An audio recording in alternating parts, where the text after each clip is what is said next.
String vibration সংক্রান্ত প্রবলেমের এই লেকচারটিতে সমস্ত ছাত্রছাত্রীদেরকে স্বাগত জানাই। আমরা স্ট্রিং ভাইব্রেশনের থিওরি পোর্শন অলরেডি আলোচনা করেছি, যেটা আমাদের ইউটিউবের প্লেলিস্ট আছে ওয়েভ মোশন সংক্রান্ত। সেই ওয়েভ মোশন সংক্রান্ত প্লেলিস্টে এই সমস্ত থিওরি বিষয়ক যে লেকচার যেগুলো রয়েছে সেগুলো অ্যাভেলেবেল আছে, সেগুলো তোমরা দেখে নিতে পারো। থিওরি সম্বন্ধে আমরা যেগুলো আলোচনা করেছি, যেমন ধরা যাক যে একটা স্ট্রিংয়ের যখন ভাইব্রেশন হয় তখন সেই সংক্রান্ত ইকুয়েশন কি এবং তার সলিউশন কিভাবে করতে হয়। আমরা কিছু বিশেষ কেস সম্বন্ধে আলোচনা করেছি, যেমন ধরা যাক প্লাগড স্ট্রিং, স্ট্রাকড স্ট্রিং, এই সংক্রান্ত বিশেষ কেসগুলো আলোচনা করেছি। কিন্তু এই কয়েকটি বিশেষ কেস ছাড়াও আরও অনেক কেস থাকতে পারে, যেগুলো হচ্ছে যে স্ট্রিং ভাইব্রেশন সংক্রান্ত প্রবলেম। তো এই প্রবলেমগুলো আমরা কিভাবে সলভ করতে পারি সেই সম্পর্কেই এই লেকচারে কিছু গাইডেন্স আমি দিতে চাই। তো এই প্রসঙ্গে তোমাদেরকে বলে রাখি যে এই যে স্ট্রিং ভাইব্রেশন সংক্রান্ত যে কোনো প্রবলেম, সেগুলো বিশেষত কিন্তু solution to some partial differential equation, অর্থাৎ কোনো পার্শিয়াল ডিফারেনশিয়াল ইকুয়েশন যদি থাকে তাহলে তাকে কিভাবে সলভ করতে হয় এই মেথডটা যদি আমাদের জানা থাকে, তাহলে এই স্ট্রিং ভাইব্রেশন সংক্রান্ত যে কোনো প্রবলেম আমরা সলভ করতে পারবো। তাহলে যেটা দেখা যাচ্ছে যে আমরা যদি এই স্ট্রিং ভাইব্রেশনের কোনো প্রবলেম সলভ করতে চাই, তাহলে আমাদেরকে যেটা শিখতে হবে সেটা হচ্ছে যে আমরা কিভাবে পার্শিয়াল ডিফারেনশিয়াল ইকুয়েশনের সলিউশন করব। তো এই কারণে আমরা একটা স্টাডি মেটেরিয়াল প্রিপেয়ার করেছি। এই স্টাডি মেটেরিয়ালটা মূলত তিনটে বই থেকে নেওয়া হয়েছে। একটা হচ্ছে যে দাস ভার্মার যে ম্যাথামেটিক্যাল মেথডস যে বইটা আছে তার একটা অংশ বিশেষ আছে, আর একটা হচ্ছে ওই একই ম্যাথামেটিক্যাল মেথডস বিএস গ্রেওয়ালের একটা বই রয়েছে, সেখান থেকে একটু পার্ট নেওয়া রয়েছে। আর চৌধুরীর একটা ওয়েভস অ্যান্ড অসিলেশনের বই রয়েছে, সেখানে কিছু প্রবলেম নেওয়া হয়েছে। এই সবগুলো নিয়ে একটা কম্প্যাক্ট স্টাডি মেটেরিয়াল বানানো হয়েছে। এটা তোমরা এই লেকচার ভিডিওর কমেন্ট বক্সে দেখতে পাবে বা ডেসক্রিপশনও পাবে, সেখানে লিঙ্ক দেওয়া আছে। সেই লিঙ্ক থেকে এই স্টাডি মেটেরিয়ালটা ডাউনলোড করা যাবে। তো এইবার আমি সরাসরি এই বিষয়ে চলে আসি যে কিভাবে আমরা প্রবলেমগুলো সলভ করতে পারবো। তো দেখো, আমরা প্রথমে একটা উদাহরণ নিয়ে নিই যে পার্শিয়াল ডিফারেনশিয়াল ইকুয়েশন বলতে কি বোঝায় এবং তার সলিউশনটা আমরা কিভাবে করি। তো যেমন ধরা যাক একটা এক্সাম্পল আমরা নিয়ে নিই যে 3ux + 2uy = 0। এটা হচ্ছে একটা পার্শিয়াল ডিফারেনশিয়ালের ইকুয়েশন, যেখানে ux বলতে বোঝায় ∂u/∂x আর uy মানে হচ্ছে ∂u/∂y। তাহলে এই ইকুয়েশনটা যেটা হলো সেটা হচ্ছে 3 ∂u/∂x + 2 ∂u/∂y = 0।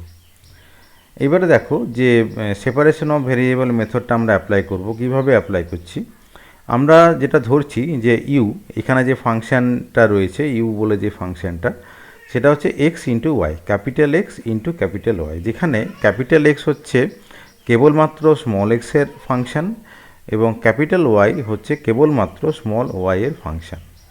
তাহলে ইউ = যদি ক্যাপিটাল X × ক্যাপিটাল Y যদি হয়, তাহলে আমি ইউকে ডিফারেন্সিয়েট করব একবার স্মল x এর রেসপেক্টে, আরেকবার করব স্মল y এর রেসপেক্টে, যেরকমভাবে এই ইকুয়েশনটা দেওয়া আছে। দেখো এই ইকুয়েশনে কি আছে, ∂u/∂x। তাহলে এখানে ইউ সমান আমরা জানি, তাহলে ∂u/∂x করলাম। যখন ∂u/∂x অপারেশন করব, ভালো করে খেয়াল করো যে যেহেতু এই যে ক্যাপিটাল এক্সটা হচ্ছে শুধুমাত্র স্মল x এর ফাংশন, তাই ∂x/∂x হয়েছে স্মল x, ∂X/স্মল x। y কিন্তু কনস্ট্যান্ট রয়েছে। কেন কনস্ট্যান্ট আছে? কারণ y হচ্ছে শুধুমাত্র স্মল y এর ফাংশন। একইভাবে আমরা বলতে পারি যে ∂u/∂y এটা সমান যেটা হবে যে তখন ক্যাপিটাল এক্সটা কনস্ট্যান্ট থাকবে এবং ∂Y/স্মল y হবে। তাহলে এই যে ইকুয়েশনটা আমাদের সলভ করতে হবে অ্যাকর্ডিং টু দ্যাট ইকুয়েশন আমরা এই যে প্রথম যে মানে ফ্যাক্টর যেটা আছে ডেল ইউ বাই ডেল এক্সটা বের করে ফেললাম এবং দ্বিতীয় factor del you by del y বের করে ফেললাম এবং এই মানটা এবার আমরা এই যে 1 নম্বর ইকুয়েশনে বসাবো। তাহলে 1 নম্বর ইকুয়েশনে বসালে আমরা এই ইকুয়েশন 5 পাবো, এরকম একটা ইকুয়েশন পাবো। তো এই ইকুয়েশনটাকে এবার একটু আমরা রিঅ্যারেঞ্জমেন্ট করব। দেখো আমরা রিঅ্যারেঞ্জমেন্টটা কিভাবে করছি। আমরা যেটা করছি, আমরা এই ইকুয়েশনটাকে capital x into capital Y দিয়ে ভাগ করে নিলাম। ভাগ করে নিলে এইরকম একটা স্ট্রাকচার পাওয়া যাবে যে 3/x del x by del x plus 2/y del Y by del y is equal to 0। এইবার আমরা যেটা করব, এই যে এক্স যুক্ত টার্মগুলোকে একটা ইকুয়েশনের ধরা যাক লেফট সাইডে রাখলাম এবং ওয়াই যুক্ত টার্মগুলোকে রাইট সাইডে রাখলাম। তাহলে কি হচ্ছে যে 3/x del x by del small x is equal to -2 by capital y del capital y by del small y, এটা সমান আমরা কে ধরে নিলাম। তার মানে বেসিক্যালি যেটা রাইট হ্যান্ড সাইড যেটা আছে, right hand side is constant for L HS, মানে এই যে পার্টিকুলার জিনিসটা এটা হচ্ছে লেফট হ্যান্ড সাইডের জন্য কনস্ট্যান্ট এবং এটা আমরা একটা কমন কনস্ট্যান্ট কে ধরে নিলাম। এটাই হচ্ছে সেপারেশন অফ ভেরিয়েবলের নিয়ম। তাহলে আমরা যদি একটা কমন কনস্ট্যান্ট কে ধরে নিই, মানে left hand side is equal to right hand side is equal to K, তাহলে এই যে লেফট হ্যান্ড সাইড যেটা আছে যেখানে শুধুমাত্র এক্স যুক্ত টার্ম যেগুলো রয়েছে that is equal to K প্রথমে আমরা লিখলাম, left side is equal to K. আবার এই যে রাইট সাইড যেটা ছিল মানে ওয়াই যুক্ত টার্ম যেগুলো ছিল সেটাকেও আমরা কে হিসাবে ধরে নিয়েছি।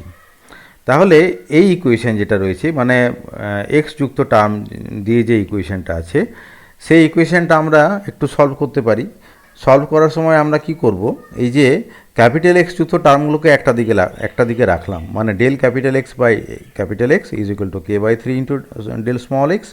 একইভাবে এই যে সেকেন্ড ইকুয়েশনটা যখন সলভ করব তখন del capital y by capital y is equal to -k/2 into delta y. এইভাবে আমরা করে রাখলাম।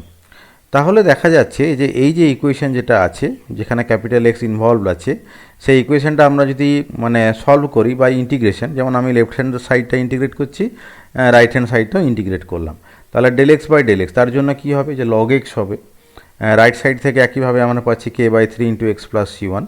একই রকমভাবে এই যে ইকুয়েশন যেটা আছে সেখান থেকে আমরা পেলাম যে log y is equal to -k/2y plus c2। তাহলে কি হলো যে এই যে এখান থেকে আমরা লগ এক্সের ভ্যালু পাচ্ছি, লগ ওয়াইয়ের ভ্যালু পাচ্ছি, তাহলে লগ এক্স পেলে এক্সের ভ্যালুটাও পাবো। এখানে এক্স সমান যেটা হবে, এখানে ই বেসের লগারিদম করা হয়েছে, 10 বেসের নয়, এক্সপোনেনশিয়াল বেসের, ওই কারণে আমরা যেটা লিখছি যে e⁻k/3x প্লাস c1। আর এখানে যেটা ওয়াই যেটা রয়েছে সেটা হচ্ছে e⁻−k/2 into Y plus c2। তাহলে কি হলো, ক্যাপিটাল এক্সের ভ্যালু ক্যাপিটাল ওয়াইয়ের ভ্যালু আমরা পেয়ে গেছি। কিন্তু আমরা কি ধরে নিয়েছিলাম, আমরা যেটা ধরেছিলাম যে ইউ বলে যে ফাংশন যেটা ছিল সেটা হচ্ছে capital x multiplied by capital y. তাহলে এখন ইউ ফাংশনের ভ্যালুটা কত হবে, এখন ইউ ফাংশনের ভ্যালুটা যেটা হবে যে ক্যাপিটাল এক্স এবং ক্যাপিটাল ওয়াইয়ের গুণফল। এটাকে আমরা একটু রিঅ্যারেঞ্জ করে নিয়েছি যে এখানে c1 c2 যে দুটো কনস্ট্যান্ট যেটা ছিল সেটাকে আমি আলাদা করে লিখছি যে প্লাস c1 প্লাস c2 এবং সেটাকে e⁻c1 c2 এইভাবে একটা আলাদা সেপারেটেড একটা টার্মে লিখলাম আর রেস্ট অফ দ্য ফ্যাক্টরটাকে একটা টার্মে রেখেছি। এই যে e⁻c1 প্লাস c2 এটাকে আবার আরেকটা কনস্ট্যান্ট ক্যাপিটাল এ ধরে নিলাম, তাহলে ইউ ইজ ইকুয়াল টু পাওয়া গেল। তাহলে এই যে ইউ সমান যেটা পাওয়া গেল তার মানে এটা কি হলো যে এরকম একটা ইকুয়েশন ছিল যে 3 del you by del x plus 2 del you by del y is equal to 0। এটা ছিল একটা ইকুয়েশন যেটা হচ্ছে কি যে ইউ এর জন্য একটা পার্শিয়াল ডিফারেনশিয়াল ইকুয়েশন, যেখানে ইউ এর যে মান যেটা আছে সেই ইউ এর মানটা বাই সেপারেশন অফ ভ্যারিয়েবল মেথডে আমরা বের করতে পারলাম।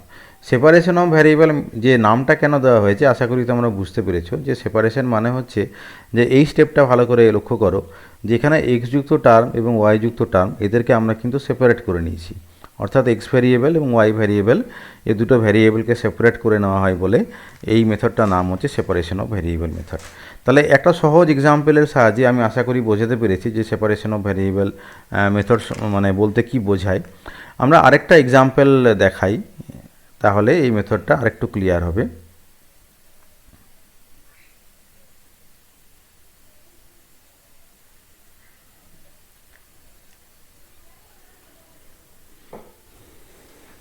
দেখো এই ইকুয়েশনটা আমরা একটু দেখাই যে del square u by del x del T is equal to e to the power minus t into cos x given that u is equal to 0 when t is equal to 0 and del u by del t is equal to 0 when x is equal to 0. তাহলে দেখো আগে যে উদাহরণটা আমরা আলোচনা করলাম এবং এখন যে উদাহরণটা আমরা আলোচনা করছি দুটোর মধ্যে কিন্তু একটু তফাৎ রয়েছে। তফাৎটা কি না, এইখানে একটা ইনিশিয়াল কন্ডিশন দেখে দেওয়া রয়েছে।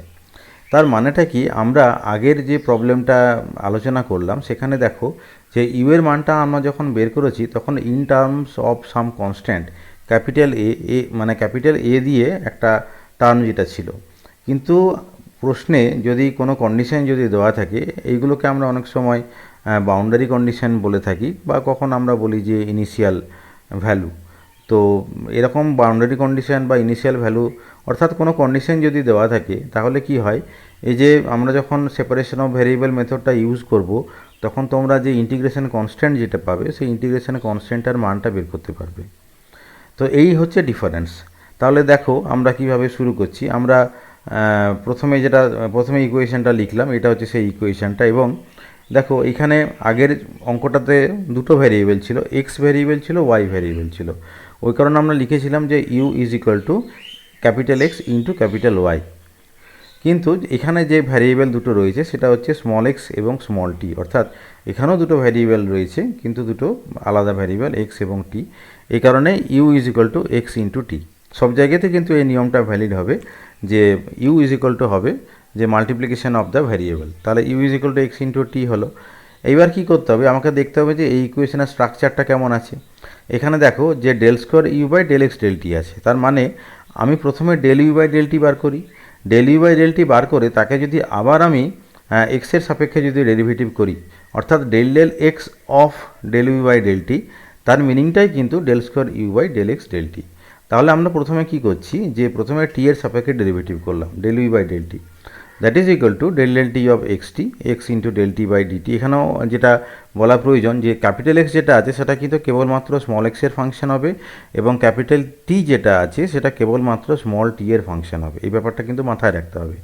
তাই আমরা দেখো যে যখন এক্সটিকে স্মল টি এর সাপেক্ষে ডেরিভেটিভ করছি তখন এক্সটা কনস্ট্যান্ট থাকছে এবং DT by D small tea হয়েছে। এরপর একে আমরা যখন আবার ডেল ডেল এক্সের সাপেক্ষে যখন ডেরিভেটিভ যখন করব তখন কি হবে, এই যে লেফট সাইডটা হবে del square u by del x del t এইটা। সুতরাং এইটা হচ্ছে ডেল ডেল এক্স অফ এই যে capital x into dt by dt. তাহলে এক্সের সাপেক্ষে আমরা যখন ডেরিভেটিভ করব তখন কেবলমাত্র এই ফাংশনটা নেব, অর্থাৎ del capital x by dx হবে, কিন্তু এই যে টি যুক্ত যে ফ্যাক্টর যেটা আছে সেটা কিন্তু অ্যাজ এ কনস্ট্যান্ট হিসেবে থাকছে। তাহলে আমরা del square u by del x del টিটা পেয়ে গেলাম, যেটা কোয়েশ্চেনে যেটা ছিল। এইবারে দেখো যে যেহেতু আমরা লেফট সাইডটা বের করে ফেলেছি, লেফট সাইডটার ভ্যালুটা হচ্ছে ইকুয়েশন 2, তাহলে এই ইকুয়েশনটা এটা সমান কত হবে, যে e to the power minus t into cos x হবে। এইবারে দেখো যে আমাকে এই স্টেপে আসার পরে সেপারেশন অফ ভ্যারিয়েবলটা করতে হবে, অর্থাৎ যে এক্স এবং টি দুটো ভ্যারিয়েবল রয়েছে এদেরকে সেপারেট করতে হবে। এই যে সেপারেশন করার জন্য দেখবে যে এক একটা প্রবলেমে এক একটা ট্রিক্স রয়েছে। যেমন কি আগের প্রবলেমটাতে আমরা এক্স ওয়াই দিয়ে দুটো সাইডকে ভাগ করে নিয়েছিলাম, কিন্তু এটা যে সবসময়তেই এই একই ট্রিক্স অ্যাপ্লাইড হবে তা নয়। আমাকে খেয়াল রাখতে হবে, আমাকে এনিহাও এই যে দুটো ভ্যারিয়েবলকে সেপারেট করতে হবে, ইকুয়েশনের দুটো সাইডে রাখতে হবে। তাহলে দেখো এই ইকুয়েশনটাকে আমরা জাস্ট সিম্পলি রিঅ্যারেঞ্জ করছি, যেটা আছে সেটাকে রিঅ্যারেঞ্জ করছি। কীরকমভাবে দেখো, একটা সাইডে শুধুমাত্র টি যুক্ত টার্মগুলো রাখলাম এবং একটা সাইডে শুধুমাত্র এক্স যুক্ত টার্মগুলো রাখলাম এবং এমনভাবে রিঅ্যারেঞ্জ করলাম যাতে করে আমরা যখন নিউমারেটার মানে এর ডিনোমিনেটরের সঙ্গে এর নিউমারেটার যখন গুণ হবে বা এর নিউমারেটারের সঙ্গে এর ডিনোমিনেটর যখন গুণ হবে তখন এই যে আগের যে ইকুয়েশন সেটাই যাতে আমরা ফিরে পাই সেটা একটু মাথায় রেখে এই রিঅ্যারেঞ্জমেন্টটা করতে হবে। তাহলে দেখো এখানে আমরা সেপারেশন অফ ভ্যারিয়েবল করে ফেলেছি এবং দুটো side is equal to some constant হবে, যে কনস্ট্যান্টটাকে আমি মাইনাস পি স্কোয়ার ধরছি, এটা হচ্ছে একটা কনস্ট্যান্ট। আচ্ছা, এইবারে দেখো এইবারে আমরা left hand side is equal to minus P square করলাম, left hand side is equal to minus P square করে এটা পাওয়া গেছে এবং এই যে এক্স যুক্ত টার্ম যেটা রয়েছে সেটা ইজ ইকুয়াল টু যখন মাইনাস পি স্কোয়ার করেছি তখন আমরা এই ইকুয়েশনটা পেয়েছি। তাহলে এটা হচ্ছে টি যুক্ত টার্মের জন্য, এটা হচ্ছে এক্স যুক্ত টার্মের জন্য। এই টি যুক্ত টার্মের জন্য দেখো আমরা যেটা পেয়েছি সেটা হচ্ছে dt is equal to this one, এই ইকুয়েশনটা আমরা পেয়েছি। একইভাবে এক্স যুক্ত টার্মের জন্য ডিএক্স ইজ ইকুয়াল টু এই ইকুয়েশনটা আমরা পেয়েছি। যেহেতু ডিটি সমান হচ্ছে এইটা, এখানে আবার আরেকটা বিষয় খেয়াল রাখতে হবে যে ক্যাপিটাল টি এবং স্মল টিকে দেখো সেপারেশন করা হয়েছে, এবং এখানেও লক্ষ্য করো যে ক্যাপিটাল এক্স এবং স্মল এক্স এদের মধ্যে সেপারেশন করা হয়েছে। তাহলে দেখো এখানে আমি যদি ইন্টিগ্রেশন যদি করি তাহলে খুব সহজেই আমরা এর ভ্যালুটা বের করে নিতে পারছি যে capital T is equal to P square e to the power minus T plus C one. আবার এখানে লক্ষ্য করো যে এখানে ডিএক্স সমান এটা পাওয়া গেছে, তাহলে ডিএক্স সমান যদি এটা যদি পাওয়া যায় তাহলে ইন্টিগ্রেশন করার পরে ক্যাপিটাল এক্স সমান যেটা পাওয়া যাবে সেটা হচ্ছে এইটা minus one by P square sine X plus C two. এখানে একটা ইন্টিগ্রেশন কনস্ট্যান্ট সি ওয়ান পেয়েছি, এখানে একটা ইন্টিগ্রেশন কনস্ট্যান্ট সি টু পেলাম। এবারে খেয়াল করো যে আমরা যখন প্রথমে যেটা ধরে নিয়েছিলাম যে small u is equal to x into t হবে, তাহলে এখানে টি পেয়েছো, এখানে এক্স পেয়েছো, মাল্টিপ্লাই করলে এই স্মল ইউ এর মানটা আমরা এখানে পেয়ে গেলাম। এইবার যেটা করতে হবে যে এখানে প্রবলেমে যে ইনিশিয়াল কন্ডিশন যেটা দেওয়া ছিল সেটাকে আমরা ইউজ করবো। কী কী দেওয়া ছিল? একটা হচ্ছে u is equal to zero when t is equal to zero, আর একটা কী হবে না del you by del T is equal to zero when x is equal to zero. আমরা পরপর দুবার এই যে দুটো কন্ডিশনকে ব্যবহার করব। প্রথম কন্ডিশনটা আমরা যদি ব্যবহার করি অর্থাৎ U is equal to zero and T is equal to zero, তাহলে দেখো এই যে ইকুয়েশন 6 যেটা রয়েছে সেখানে এই যে বাঁ দিকটা জিরো করলাম এবং রাইট হ্যান্ড সাইডে টি যুক্ত যে টার্ম যেগুলো রয়েছে, মানে দেখো এখানে ই টু দি পাওয়ার মাইনাস টি রয়েছে, সেখানে টি ইজ ইকুয়াল টু জিরো করেছি। তাহলে দেখো এই ইকুয়েশনটাকে আবার সিম্পলিফাই করে যেটা আমরা দেখাতে পারলাম যে C one is equal to minus P square. তাহলে দেখো যে সি ওয়ান এবং সি টু দুটো ইন্টিগ্রেশন কনস্ট্যান্ট পেয়েছিলাম, কিন্তু একটা কন্ডিশন ইউজ করে আমরা সি ওয়ানের মানটা বের করতে পেরেছি। আবার দেখো যে এই একই ইকুয়েশন আমরা দ্বিতীয় বাউন্ডারি কন্ডিশনের জন্য ব্যবহার করব, সেখানে del you by del t বার করতে হবে। তাহলে ইউ এর মানটা এখানে আমরা বের করেছি ইকুয়েশন 6-এ, একে আমরা ডিফারেন্সিয়েট করলাম টি এর সাপেক্ষে, ডিফারেন্সিয়েট করে এই ভ্যালুটা পাওয়া গেল। এটা পাওয়ার পরে দেখো আমরা নেক্সট যে বাউন্ডারি কন্ডিশন অর্থাৎ del you by del T is equal to zero at x is equal to zero, এটা ব্যবহার করেছি। এটা বের করে দেখো আরেকখানা ইকুয়েশন আমরা পেলাম যেখানে আমরা যে সি টুর মানটা বের করতে পেরেছি, C two is equal to zero হয়েছে। তাহলে দেখো এই দুটো বাউন্ডারি কন্ডিশন ব্যবহার করে আমরা এই যে সি ওয়ানের মান এবং সি টু এর মানটা বের করেছি। তাহলে আমরা ইনিশিয়ালি ইউ এর যা মানটা বের করেছিলাম যে in terms of c one and c টুর সাপেক্ষে যে ইকুয়েশন 6 যেটা ছিল সেখানে সি ওয়ান এবং সি টুর মানটা যদি আমরা বসিয়ে দিই তাহলে এখন ইউ এর যে মানটা পাওয়া যাবে সেটাই হচ্ছে নেসেসারি সলিউশন। আশা করছি যে এই দুটো প্রবলেমের সাহায্যে আমি তোমাদেরকে বোঝাতে পেরেছি যে আমরা কিভাবে এই সেপারেশন অফ ভ্যারিয়েবল মেথডটা ইউজ করি। তো স্ট্রিং ভাইব্রেশন মানেই সেখানে কিন্তু এই সেপারেশন অফ ভ্যারিয়েবল যে মেথড যেটা সেটা ইউজ করতে হবে। তো এর জন্য কি করতে হবে, এই মেথডটা সম্বন্ধে একটু নলেজ দরকার।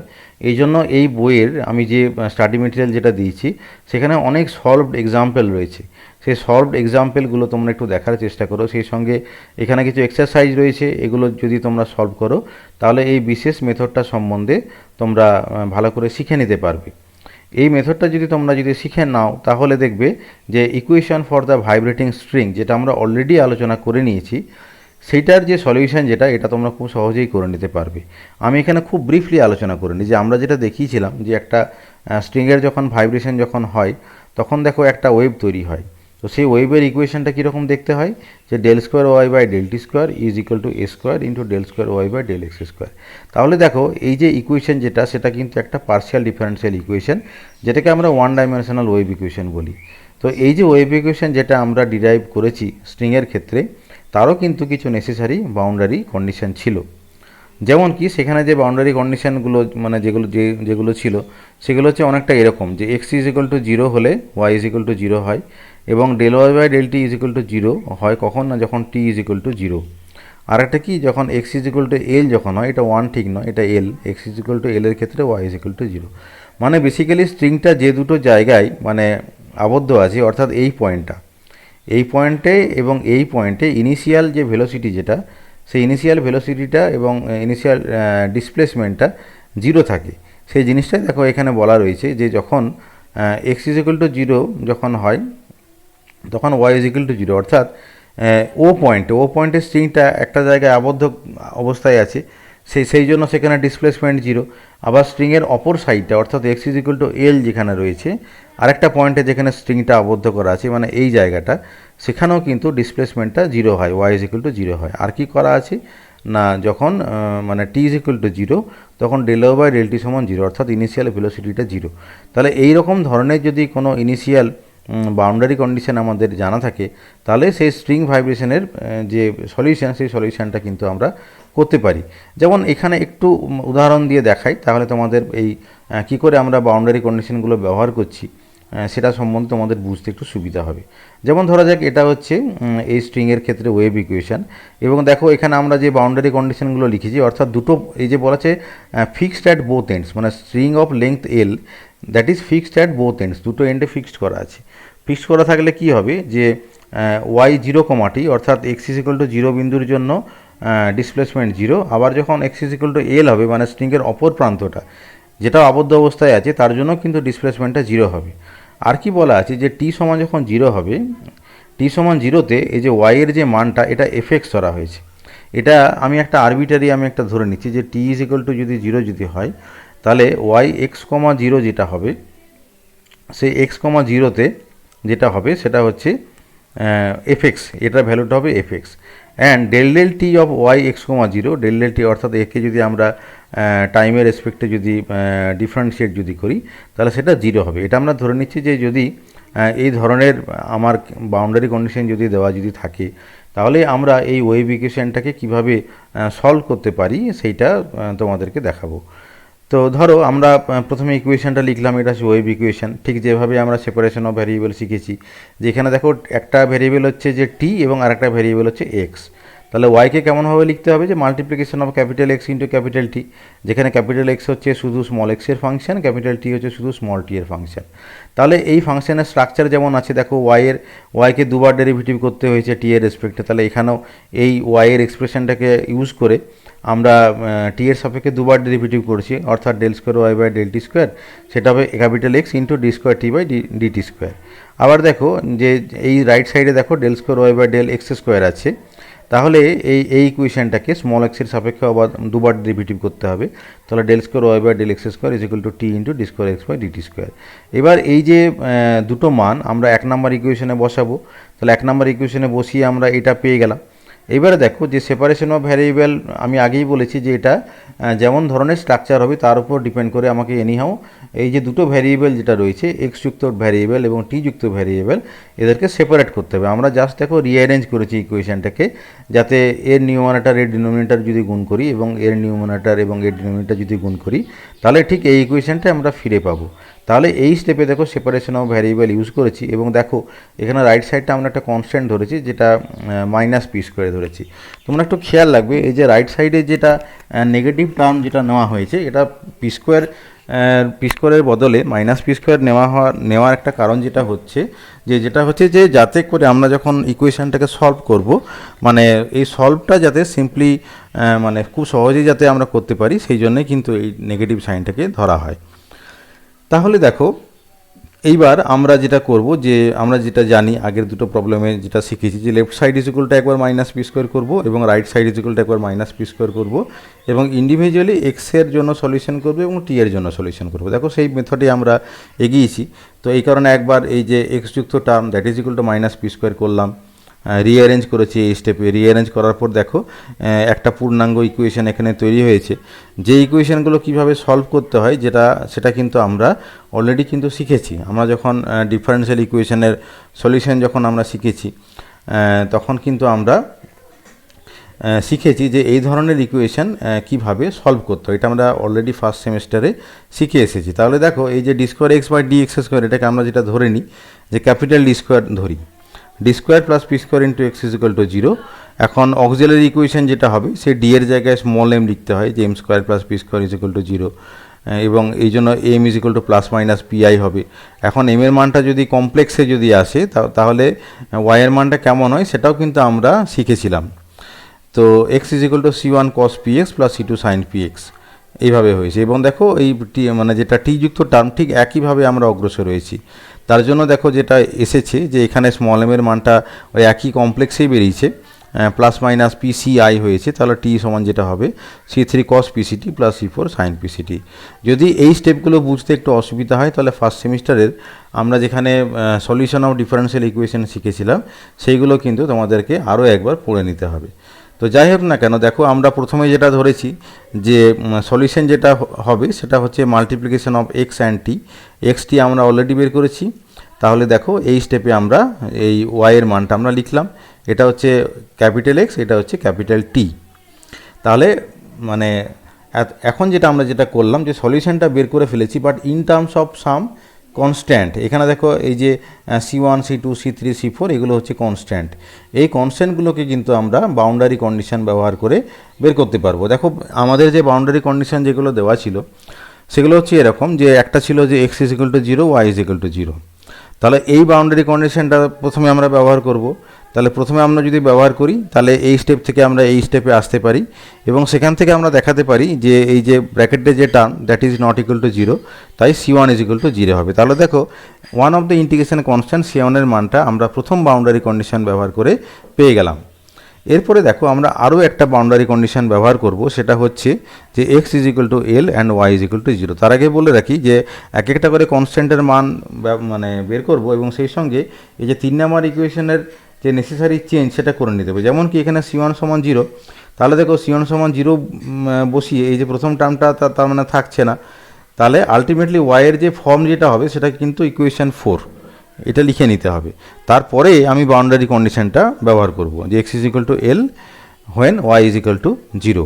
তাহলে এই বাউন্ডারি কন্ডিশনটাকে তাহলে নিউলি ফর্ম যে ইকুয়েশন যেটা পেলাম, যে ইকুয়েশন 4 যেটা আমি 3 থেকে পেয়েছি after substitution of the value of C1, তাহলে এই ইকুয়েশনটাতে আমরা যেটা করছি যে পরের যে বাউন্ডারি কন্ডিশন যেটা ছিল x = L ফর y = 0 সেটা এবারে বসালাম। তাহলে সেখান থেকে যেটা দেখা গেল যেটা হচ্ছে যে এই ব্র্যাকেটের টার্মটা 0 হবে না, তাহলে C2 × sin PL = 0 or sin PL = 0, যেখানে sin nπ 0 তখনই হয় যখন সাইনের ভ্যালুটা nπ হয়। তাহলে PL = nπ হলো, P = nπ/L হলো। তাহলে এই যে 4 নাম্বার যে ইকুয়েশন আমি আবার লিখছি, যেখানে আমি P = nπ/L লিখব। তাহলে এখন ইকুয়েশন 5 হচ্ছে আমার নিউলি ফর্মড ইকুয়েশন, বা এটা হচ্ছে আমার যেটা হচ্ছে সলিউশন।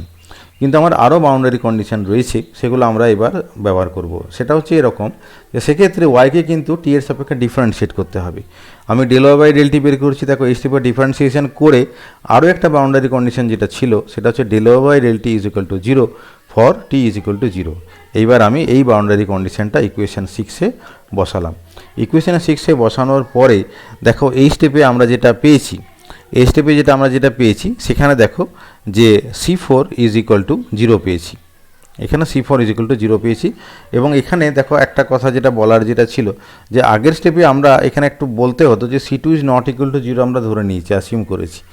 তার জন্য আমরা এই স্টেপটাতে সেখানে P এর মানটা বের করেছি এবং এক্ষেত্রে দেখো যে আমরা C2 ≠ = 0 ধরে এই C4 = 0 করেছি। C4 = 0 করলাম, তাহলে C4 = 0 করে তাহলে আলটিমেটলি যেটা এই যে 5 নাম্বার ইকুয়েশনে যেটা লেটেস্ট যে ইকুয়েশনের ফর্ম যেটা ছিল সেখানে C4 সমান আমরা 0 করলাম। তাহলে C4 সমান 0 করলে দেখো এখানে y = C2 C3 sin nπx/L cos nπct/L এরকম একটা ফর্ম পাওয়া গেল, যেখানে C2 C3 এই দুটো কনস্ট্যান্টকে আমরা একটা কনস্ট্যান্টের আকারে লিখতে পারি, সেটাকে আমরা bn ধরে নিচ্ছি। bn হচ্ছে একটা কনস্ট্যান্ট। তো দেখো আরেকটা বাউন্ডারি কন্ডিশন আমাদের লেফট আছে, আমরা সবগুলোই ব্যবহার করেছি, একটা খালি লেফট রয়েছে, সেটা হচ্ছে এরকম যে y = fx ফর t = 0। মানে t সমান যখন 0 হবে তখন দুটো এন্ডে তো ডিসপ্লেসমেন্ট 0 হচ্ছে, কিন্তু আদার এন্ডের জন্য আমরা কি করেছি যে y এর একটা পার্টিকুলার ফর্ম ধরে নিয়েছি, y = fx। তো তাহলে এই যে y = fx যদি হয় তাহলে দেখো এখানে y এর জায়গায় fx বসাও এবং t সমান 0 বসাও, তাহলে কি পাবে? তাহলে যেটা পাবে যে fx সমান যেটা হবে সেটা হচ্ছে bn sin nπx/L হবে। তাহলে এই হচ্ছে আমার fx এর মানটা। দুটো জিনিস খেয়াল করো যে এখানে fx এর মানটা হচ্ছে এইটা, যদি আমি y = fx এবং t সমান 0 বসাই তাহলে এই 7 নাম্বার ইকুয়েশন থেকে fx এর মানটা এটা পাওয়া গেল। এখন দেখো যে fx সমান যদি এইটা যদি হয় তাহলে তোমরা যখন ফুরিয়ার সিরিজটা যখন পড়বে এই ফুরিয়ার সিরিজটা পড়ার পরে তোমরা যেটা জানতে পারবে যে এই বিএন এর ভ্যালুটাকে মানে in terms of Fourier sine সিরিজের আকারে প্রকাশ করা যায়। এটাকে আমি আপাতত ধরে নিচ্ছি যে তোমরা এটা জানো। তাহলে এই F X is equal to B N sine N by X by L, এই ফর্মুলাটা থেকে বিএন এর মানটা এই পার্টিকুলার ফর্ম দিয়ে বের করা যেতে পারে। তাহলে দেখো এখানে এই যে আরেকটা যে কনস্ট্যান্ট যেটা ছিল, মানে যেমন ধরো সি টু, যেটাকে আমরা নট ইকুয়াল টু জিরো ধরেছি, এবং তার সঙ্গে সি থ্রি, তাহলে C two into C three এদের মাল্টিপ্লিকেশন ছিল বিএন। তাহলে এই বিএন কনস্ট্যান্টটাকে এই পার্টিকুলার ফর্মুলাটা দিয়ে আমরা বের করতে পারি। তাহলে দেখো আমরা কিন্তু বেসিক্যালি সবকটা কনস্ট্যান্টই বের করে ফেলেছি, কেবলমাত্র যে সি টু এবং সি থ্রি এই দুটো মাল্টিপ্লাইড অবস্থায় আছে, যার মান হচ্ছে বিএন, এবং বিএনের মানটা আমরা এরকম একটা ইন্টিগ্রেশনের আকারে আমরা দেখালাম, এবং এফএক্সের ভ্যালুর ওপরে নির্ভর করে এই বিএনের মানটা হবে। এই পার্টিকুলার প্রবলেমটাতে এফএক্সকে একটা জেনারেল ওয়ে হিসেবে দেওয়া আছে, কিন্তু তোমরা দেখবে যে অন্যান্য জায়গায় এই এফএক্সের একটা পার্টিকুলার মান আছে।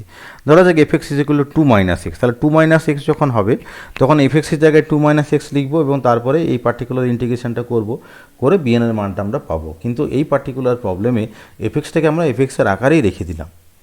তো যাই হোক না কেন, তাহলে দেখো যে ইকুয়েশান 7 নাম্বার ছিল আমার লেটেস্ট ইকুয়েশান, যেটাকে আমি আবার লিখছি যে Y is equal to B N, C two C three না লিখে আমি বিএন লিখলাম, এখানে আমরা ধরেছি বিএন।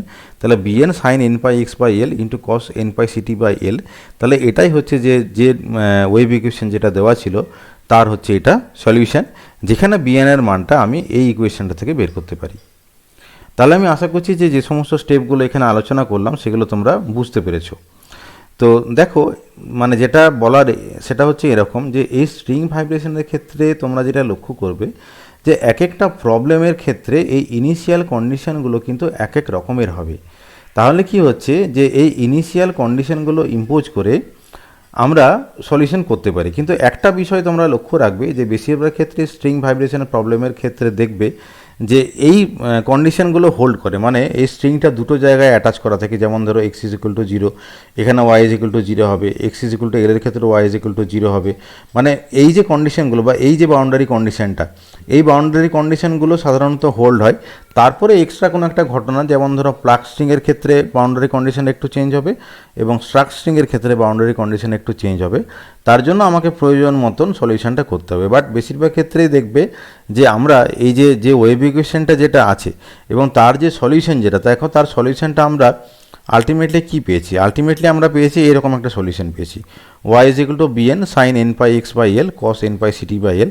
বাট এখানে একটা জিনিস যেটা বলার সেটা হচ্ছে এখানে আমরা বলেছিলাম যে টি ইজ ইকুয়াল টু জিরোতে Y is equal to F X হবে।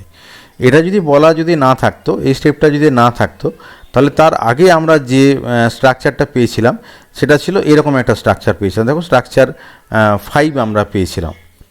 তো এই স্ট্রাকচার 5 প্রথমে পেয়েছি, এই 5 থেকে এইটা যদি ধরো এরকম একটা কন্ডিশন যদি থাকে del Y by del T is equal to zero and T is equal to zero, তাহলে সেক্ষেত্রে এই সি ফোরটা জিরো হয়ে গিয়ে আলটিমেটলি এটা এই যে Y is equal to B N sine N pi X by L cos N pi C T by L এই ফর্মে এটা বেসিক্যালি রিডিউস হয়েছিল। তাহলে এইটা যদি না থাকে তাহলে ইকুয়েশান 5টা ভ্যালিড হবে। আর ইকুয়েশান মানে যদি ইকুয়েশান 5 এবং তারপরে যদি এইটা যদি বলা থাকে, অর্থাৎ যে del Y by del T is equal to zero and T is equal to zero, তাহলে এই ফর্মটা নিতে হবে। মানে আমার এখানে যেটা বক্তব্য যেটা হলো যে আমি প্লাগ স্ট্রিং এবং স্ট্রাক স্ট্রিং দুটো কেস দেখাবো, একটু মানে ব্রিফলি আলোচনা করব। সেখানে দেখবে যে বাউন্ডারি কন্ডিশনগুলো একটু চেঞ্জ হয়ে যাচ্ছে, বাট এই যে ওয়েভ ইকুয়েশনের সলিউশনের যে ফর্ম যেটা আছে, মানে এই যে আমরা আলটিমেটলি যে স্ট্যান্ডার্ড ফর্মটা যেটা দাঁড় করালাম যে Y is equal to B N sine N pi X by L cos N pi C T by L, এই ফর্মটা বা অথবা কোথাও দেখবে যে এর ঠিক আগের স্টেপের যে ফর্মটা, মানে এই ফর্মটা কোথাও না কোথাও কিন্তু ব্যবহার হয়েছে। তার মানে এই ফর্মগুলোকে কাজে লাগিয়েই আমরা কিছু স্পেশাল কেস আমরা আলোচনা করব। আমরা একটু দেখে নিই সেই পার্টিকুলার কেসগুলো। দেখো এই প্রবলেমটা দেখো যে a perfectly elastic string of length l which is under tension t and is fixed at both ends has mass per unit length mu, it is plucked at the point x is equal to a height h and then released from rest. The string executes small transverse vibration. Find the different normal modes of the vibration and the deflection of the string at any point x at any later time. মানে basically দেখো এখানেও সেই wave ইকুয়েশনের solution আমরা করব, খালি একটা condition এখানে বলা ছিল যে এই যে এ পয়েন্ট যেটা আছে এক্স ইজ ইকুয়াল টু এ যখন হবে তখন দেখো ডিসপ্লেসমেন্টটা এইচ। তাহলে দেখো এই প্রবলেমটা আমরা কিন্তু আগেই আলোচনা করেছি, এখানে জাস্ট শুধুমাত্র ওই ডিফারেনশিয়াল ইকুয়েশনটা কীভাবে সলভ করতে হয় সেটা একটু বলে দিই। তো দেখো এখানে কি ছিল যে এখানে যে ফিগার যেটা আছে এই ফিগারটা অনুসারে কি হয়েছে দেখো, যে এই যে ডিসপ্লেসমেন্ট যেটা আছে এখানে বেসিক্যালি দেখো যে ওয়াই ইজ ইকুয়াল টু একবার এই রেঞ্জের জন্য হবে এইচ এক্স বাই এ, এবং এই পার্টিকুলার মানে এ থেকে এল এর মাঝে এই পার্টিকুলার রেঞ্জের জন্য হবে H into L minus x বা এল মাইনাস এ। এটা আমি অলরেডি আগে আলোচনা করেছি বলে, মানে যেটা প্লাগ স্ট্রিং সংক্রান্ত লেকচার যেটা ছিল সেখানে ডিটেলসে আছে বলে এগুলো আমি ডিটেলসে বলছি না। বাট তোমরা খেয়াল করো যে আলটিমেটলি দেখো এই যে হাইট যেটা আছে মানে এটা তো বেসিক্যালি একটা ডিসপ্লেসমেন্ট। তো এই ডিসপ্লেসমেন্টের বা ডিফ্লেকশনের আমি দুটো ইকুয়েশন করতে পারি, যে দুটো ডিফারেন্ট রেঞ্জের জন্য দেখো এখানে দুটো ইকুয়েশন আমরা লিখতে পারি। তো এই ছিল একটা বাউন্ডারি কন্ডিশন, যে বাউন্ডারি কন্ডিশনটা আমরা কিন্তু ব্যবহার করব। আরেকটা কী ছিল যে del Y by del T T is equal to zero হবে এই বাউন্ডারি কন্ডিশনটা। তাহলে দেখো যে apart from the boundary condition for a string যেটার জন্য আমরা অলরেডি মানে সলিউশনটা করেছি, সেটা ছাড়াও আরও এক্সট্রা এটা রয়েছে। তাহলে কি আমরা দেখো শুরুটা কিভাবে করছি, আমরা কিন্তু নতুন করে আর সলিউশনটা করছি না, আমরা ধরেই নিয়েছি যে স্ট্রিং ভাইব্রেশনের জন্য যে সলিউশন যেটা হবে সেটা দেখো ওয়াই, দেখো এইখানে ডিএন লেখা আছে বাট আমরা ওই বইটাতে বিএন পেয়েছিলাম, বাট বেসিক্যালি একই সেম জিনিস। তাহলে এখানে ডিএন লেখা রয়েছে যে D N cos N pi nu T by L sine N pi X by L, but basically যেহেতু এটা আলাদা বইয়ের একটা কন্টেন্ট সেই জন্য নোটেশনগুলো একটু আলাদা দেওয়া আছে, বাট বেসিক্যালি কিন্তু সেম। যেখানে দেখো এই যে কনস্ট্যান্ট যেটা আছে সেখানে সেই বইতে বিএন ছিল, যেটাকে একটা এই যে ফুরিয়ার সাইন সিরিজ এই ইন্টিগ্রেশনটা দিয়ে বের করা যায়। তাহলে দেখো ওখানে এই প্রবলেমটা আমরা যখন সলভ করছি তখন কিন্তু পুরো ওয়েভ ইকুয়েশনটা আমাকে সলভ করতে হচ্ছে না, আমরা স্ট্রিং ভাইব্রেশনের সলিউশনটা আগেই পড়ে নিয়েছি। তার যে মানে আলটিমেটলি যে রেজাল্টটা যেটা বেরিয়েছিল, এই যে রেজাল্ট যেটা বেরিয়েছিল সেই রেজাল্টটাকে আমরা কাজে লাগালাম, এবং এখানে এই কনস্ট্যান্টটা এই ফর্মুলাটাও আমরা এখানে আলোচনা করেছিলাম, যেরকম একটা ফর্ম্যাট ছিল ফর্মুলা যেটা ছিল এটাকে আমরা এফএক্স বলেছিলাম। এখানে যেটা এইচ এক্স যেটা আছে সেখানে আমরা যখন ওই বইতে যখন আলোচনা করলাম তখন সেটা এফএক্স ছিল। আমি আগেই বলেছিলাম যে এফএক্সের কিন্তু বিভিন্ন ক্ষেত্রে বিভিন্ন রকমের ফর্ম হবে, যেমন কি এখানে এফএক্সের এই যে ফর্ম রয়েছে এই রেঞ্জের জন্য এইটা এবং এই রেঞ্জটার জন্য এইটা, তাহলে এই যে পুরো লিমিটটা আছে দুটো সেপারেট করে আমরা এই এইচ এক্স বা এফএক্সের ভ্যালু বসিয়ে আলটিমেটলি দেখো এই ডিএনের মানটা বের করেছি। ডিএনের মানটা বের করে এইরকম একটা সলিউশন পাওয়া গেছে।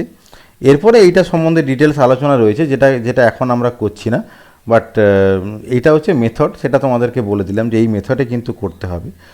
এটা ছিল প্লাগ স্ট্রিংয়ের জন্য। এবার তুমি দেখবে যে যখন স্ট্রাক স্ট্রিং যখন থাকবে তখন কী রকমের হবে দেখো, a perfectly flexible string of length L and linear mass density mu which is fixed at both ends and is under tension T is struck by a point hammer at the point x is equal to a.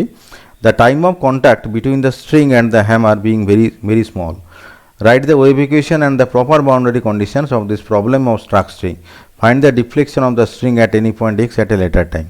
মানে এক্ষেত্রেও ওই একইভাবে যেমন ধরো আমরা plug স্ট্রিংয়ের ক্ষেত্রে solve করেছি, এই স্ট্রাক স্ট্রিংয়ের ক্ষেত্রেও ওয়েভ ইকুয়েশনে সলভ করতে পারবো, কিন্তু দেখো এখানে বাউন্ডারি কন্ডিশনগুলো কিন্তু আলাদা হবে, অর্থাৎ আগে যে কন্ডিশনগুলো ছিল সেরকম হবে না, কিন্তু কিছু কন্ডিশন কিন্তু একই হবে। তো যেমন দেখো যে এখানে একটু বলে দিই যে since the string is perfectly flexible the point say x is equal to A where the hammer strikes is not at rest, অর্থাৎ যেই জায়গাটাতে হ্যামার দিয়ে স্ট্রাইক করা হয়েছে সেই জায়গাটা কিন্তু রেস্টে থাকবে না।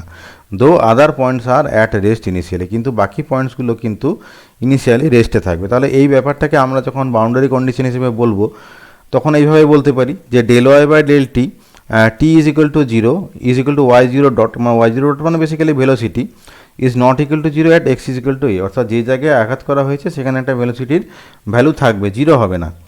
But y zero dot is equal to zero when x not equal to a, কিন্তু সেই জায়গাটা ছাড়া, যেখানে আঘাত করা হয়েছে সেই জায়গাটা ছাড়া বাকি জায়গাতে ভেলোসিটিটা জিরো হচ্ছে। In this case there is initial motion but no initial displacement, that is y x comma zero is equal to zero, মানে y x comma zero is equal to zero এটা কিন্তু আগেও ছিল, অর্থাৎ জেনারেলি একটা স্ট্রিংয়ের ক্ষেত্রে এই কন্ডিশনটা কিন্তু হোল্ড করতো। তাহলে কি হচ্ছে যে এই যে ওয়েভ ইকুয়েশনটা, এই ওয়েভ ইকুয়েশনটাকে আমাকে সলভ করতে হচ্ছে কি কি দেখো, এই যে Y zero comma t is equal to zero এবং y l comma t is equal to zero, এই দুটো কন্ডিশন কিন্তু আগেও ছিল, যার জন্য আমরা এই সলিউশনটাকে বের করেছিলাম। আর কি ছিল, আর যেটা ছিল দেখো যে এই জায়গাটা যে ওয়াই এক্স কমা জিরো যেটা আছে, ওয়াই এক্স কমা জিরো মানে টাইম যখন জিরো তখন ডিসপ্লেসমেন্টটাকে জিরো ধরা হয়েছে, মানে যে পয়েন্টে আঘাত করা হয়েছে সেই জায়গাটা ছাড়া জিরো ধরা হয়েছে। আরেকটা কি করা হয়েছে, আরেকটা হচ্ছে যে এই যে ওয়াই জিরো ডট যেটা আছে, ওয়াই জিরো ডটটাকে আমরা এরকম করেছি যে Y zero dot X delta X minus, এখানে একটা ডেল্টা ফাংশন দিয়ে প্রকাশ করা হয়েছে বোঝানোর জন্য যে শুধুমাত্র যেখানে আঘাত করা হবে সেখানে একটা মান থাকবে ভেলোসিটি। দেখো ডেল্টা ফাংশনের নিয়ম কি, যে এক্স ইজ ইকুয়াল টু এ যদি হয় মানে ডেল্টা জিরো, তখন এটা 1 হবে, আর অন্য জায়গায় এর মানটা জিরো হবে, অর্থাৎ এক্স ইজ ইকুয়াল টু এতে একটা মান থাকবে, আদার্স জায়গায় এটা জিরো হবে। এবং mod of Y x comma t less than হচ্ছে এম, যেখানে হচ্ছে যে এটা বোঝানো, এটাই এই কারণেই বোঝানো হয়েছে যে এই যে যে মোশন যেটা হচ্ছে সেটা হচ্ছে বাউন্ডেড। দেখো এখানে হোয়ার M is a fixed number that is the motion is bounded, সেই একটা কন্ডিশন এখানে বলা হয়েছে। তার মানে যেটা দাঁড়ালো দেখো যে বেসিক্যালি কিন্তু আমাদেরকে এই ওয়েভ ইকুয়েশন যেটা সলিউশন আমরা অলরেডি শিখেছি সেটাই আমাদেরকে করতে হবে, খালি এক্সট্রা কিছু বাউন্ডারি কন্ডিশন ইম্পোজ করতে হবে। যে বাউন্ডারি কন্ডিশনগুলো হলো এখানে যেটা দেওয়া রয়েছে। তো এখানেও দেখো যে ওই একই রকমভাবে শুরু করা হয়েছে, বাট এখানে দেখো একটা স্টেপ আগে থেকে, আমি একটু আগে যেটা বলছিলাম যে এই কোয়েশ্চেনটা যেটা লেখা রয়েছে সেটা ছিল আমরা লাস্টে যেটা পড়েছিলাম তার আগের স্টেপে ছিল এইটা, অর্থাৎ এরকম দুটো কনস্ট্যান্ট ছিল, বাট এখানে বলা হয়েছে যে but Y x comma zero is equal to zero, সেই জন্য আমরা এই যে জিনিস যেটা রয়েছে সেই জিনিসটাকে ওয়াই এক্স কমা জিরোটাকে আমরা এইভাবে লিখতে পারি, এবং এন সমান জিরো, অর্থাৎ একটা কনস্ট্যান্ট জিরো করে দেখো আলটিমেটলি এই স্টেপটা যখন লিখেছে এই জায়গাটা, তখন দেখো তাহলে এই জায়গাটা কিন্তু বেসিক্যালি ওই একই সলিউশন। এখানে যেটা বিএন যেটা লেখা রয়েছে, বিএন মানেই হচ্ছে যে আমাদের ওই যখন আলোচনা করেছিলাম সেটা স্মল বিএন ছিল, এই জায়গাটা ক্যাপিটাল বিএনের জায়গায় সেটা স্মল বিএন ছিল, এবং এই বিএনকে আমরা দেখিয়েছিলাম যে ইন টার্মস অফ ফুরিয়ার সিরিজের আকারে বের করা যায়। তাহলে এইখান থেকে শুরু করতে হবে যে এটা হচ্ছে সলিউশন, ওয়েভ ইকুয়েশনের সলিউশন। এরপরে আমি কিছু বিশেষ কন্ডিশন যেটা শুধুমাত্র স্ট্রাকচারিংয়ের জন্য ব্যবহার করা হয়, সেই কন্ডিশনগুলো আমরা একটার পর একটা ইউজ করে আলটিমেটলি এটার জন্য যে জেনারেল সলিউশন যেটা হয় সেই সলিউশনটা দেখো বের করবো। সেটাই এই বিভিন্ন স্টেপগুলো নিয়ে আলোচনা করা হয়েছে, যেটা কিন্তু আমরা অলরেডি থিওরি পড়ার সময় আলোচনা করেছি। তাহলে দেখো আমরা মূলত যেটা আলোচনা করলাম সেটা হচ্ছে যে আমরা যদি এই যে পার্শিয়াল ডিফারেন্সিয়ালের ইকুয়েশনের সলিউশনটা কীভাবে সেপারেশন অফ ভেরিয়েবল মেথডটা ইউজ করে করতে হয়, সেই মেথডটা যদি আমরা জানি তাহলে কিন্তু আমরা যে কোনো ধরনের ইকুয়েশনের সলিউশন করতে পারবো। এবং দেখো যে এখানে বেসিক্যালি যেটা হচ্ছে যে স্ট্রিং ভাইব্রেশনের সংক্রান্ত বিভিন্ন প্রবলেম আসতে পারে, এবং সেগুলোর ক্ষেত্রে কি দেখবে তোমরা যে বাউন্ডারি কন্ডিশনগুলো হয়তো যে এক একটা জায়গায় এক এক রকমভাবে আছে, এবং কোনো জায়গায় দেখবে যে যেমন ধরো এই যে আমরা ইনিশিয়ালি যে প্রবলেমটা আলোচনা করেছিলাম স্ট্রিং ভাইব্রেশন সংক্রান্ত যে প্রবলেমটা, সেখানে দেখো একটা জেনারেলাইজড স্ট্রাকচার ছিল, তোমাদেরকে একটু দেখিয়ে দিই।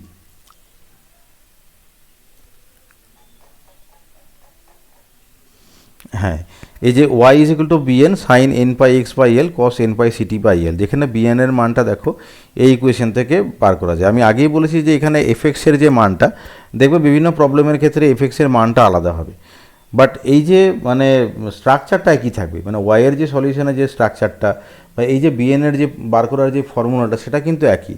সুতরাং এফএক্সের মান জানা থাকলে আমরা কিন্তু বিএনের মান বের করতে পারবো, এবং আলটিমেটলি যে সলিউশন যেটা হবে সেই সলিউশনটা বের করতে পারবো। এবারে দেখো এই পার্টিকুলার প্রবলেমটার ক্ষেত্রে স্ট্রিংয়ের লেন্থটা কতটা ছিল, দেখো স্ট্রিংয়ের লেন্থটা হচ্ছে স্মল এল, এখানে স্ট্রিংয়ের লেন্থটা ছিল স্মল এল। তাহলে দেখো এই স্মল এল লেন্থের জন্য এটা করা হয়েছে, তাহলে স্মল এল লেন্থের জন্য এটা হচ্ছে একটা জেনারেল সলিউশন। এইবার দেখো এটা হচ্ছে যে সিম্পলি একটা স্ট্রিংয়ের জন্য। তারপরে দেখো আমরা কি করলাম, তারপরে আমরা প্লাগড স্ট্রিং সম্বন্ধে আলোচনা করেছি, স্ট্রাক্ট স্ট্রিং সম্বন্ধে আলোচনা করেছি। তো দেখো আরেকটা জিনিস সম্বন্ধে দেখাই যে প্লাগড স্ট্রিং যখন আমরা আলোচনা করেছি তখন এই যে এ বলে যে পয়েন্ট যেটা ছিল, এ হচ্ছে এনি পয়েন্ট, যে কোনো একটা পয়েন্ট। তো এনি পয়েন্ট এর জন্য আলটিমেটলি সলিউশনের স্ট্রাকচারটা কেমন ছিল দেখো, তাহলে দেখো আলটিমেটলি সলিউশনের স্ট্রাকচারটা ছিল এইরকম, তোমাদেরকে দেখিয়ে দিই যে এরকম একটা সলিউশনের স্ট্রাকচার ছিল। তাহলে দেখো এটা হচ্ছে ফর এনি ভ্যালু অফ ই, কিন্তু প্রশ্নে অনেক সময় বলা থাকে যে আমরা মিডল পয়েন্টে প্লাগ করলাম, অর্থাৎ এই যে এর যে ভ্যালুটা এ সমান হবে L/2, স্ট্রিংয়ের পুরো লেন্থটা যদি L যদি হয় এবং মিডল পয়েন্টে আমরা যদি প্লাগটা যদি করি তখন এর মানটা কী হবে L/2। তাহলে তখন কি হবে, এই যে জেনারেল সলিউশন যেটা হবে সেখানে এই এর জায়গায় L/2 যদি বসাই তাহলে নেসেসারি সলিউশন আমরা পাবো। কখনো হতে পারে যে মাঝামাঝি না হয়ে হয়তো আমি বললাম যে এর মানটা হচ্ছে L/3, তাহলে L/3 বসিয়ে আবার আমরা এই সলিউশনটা আমি করতে পারি। তাহলে এইভাবে আমরা কিন্তু বিভিন্নভাবে মানে বিভিন্ন ক্ষেত্রে এই স্ট্রাক স্ট্রিং বা প্লাগ স্ট্রিংয়ের এটা করতে পারি। এটা আমি প্লাগ স্ট্রিংয়ের ক্ষেত্রে বললাম, আমি স্ট্রাক স্ট্রিংয়ের ক্ষেত্রে দেখাতে পারি যে সেখানে একটা জেনারেল সলিউশন করা হয়েছে ফর এনি ভ্যালু অফ ই, মানে এ পয়েন্ট হচ্ছে এনি পয়েন্ট, বাট আমি যদি স্পেসিফাই করে দিই যে স্ট্রিংয়ের মিডিলে সেখানে স্ট্রাক করা হয়েছে বা 1/3 ডিস্টেন্সে তাকে স্ট্রাক করা হয়েছে, তাহলে সেই মতন ভ্যালুটা বসিয়ে আলটিমেটলি বার করতে হবে। যেমন এখানে একটা কেস এখানে করা রয়েছে যে when a is equal two L/2 plugged at the mid point of the string, তাহলে তখন সলিউশনটা হবে এরকম। আমি যেভাবে বললাম যে এই যে এ ইজ ইকুয়াল টু L/2 বসিয়ে আলটিমেটলি যে সলিউশন যেটা হবে সেটা কত সেটা তোমাদেরকে বের করতে হবে। তাহলে আশা করছি যে তোমরা মোটামুটি বুঝতে পেরেছো যে কিভাবে আমরা একটা partial differential equation separation of variable মেথডে সলভ করছি বা বিভিন্ন কেসে তাকে আমরা কিভাবে অ্যাপ্লাই করছি। তো এই স্টাডি মেটেরিয়ালটা আমি অলরেডি আগেই বলেছি যে এটা যে লেকচারটা যেটা রয়েছে তার কমেন্ট বক্সে এবং ডেসক্রিপশন দুটো জায়গাতেই আমরা দিয়ে রেখেছি, তো সেটা ডাউনলোড করে স্টাডি মেটেরিয়ালটা পেয়ে যাবে। এই স্টাডি মেটেরিয়ালে প্রচুর প্রবলেম করা রয়েছে, এই প্রবলেমগুলো তোমরা যদি নিজেরা যদি দেখো তাহলে আই হোপ যে তোমরা মোটামুটি এই বিষয়টা বুঝতে পারবে। আর এই লেকচারটা শোনার জন্য সমস্ত ছাত্রছাত্রীদেরকে আমার তরফ থেকে অসংখ্য ধন্যবাদ জানাই।